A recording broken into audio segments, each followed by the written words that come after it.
青番甲食番，潘智仁，看字念字，捌几字。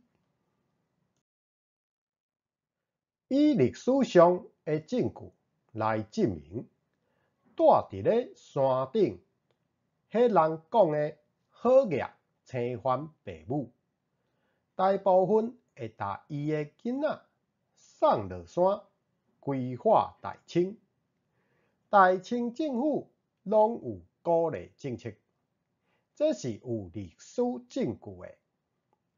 规划了后，就是食番。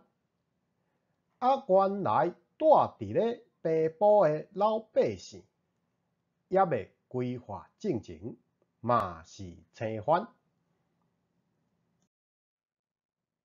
规划了后的食番，穿满服，剃发易服，不从食斩。原住民这个称呼是国民党来到台湾了后才发明出来的。迄时的称呼住伫山顶的住民，目的是为着要去除日本人好名的高沙族这个称呼。1919年代，一个布农族的大家庭，正手边有人身穿满服，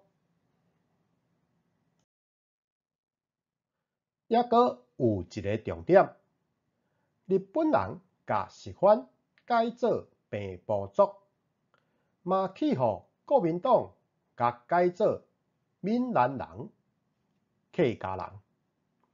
这是因的中国化政策。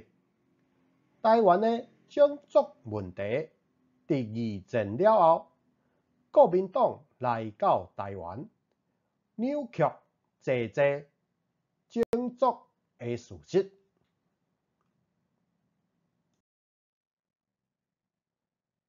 最后，感谢收看，再会。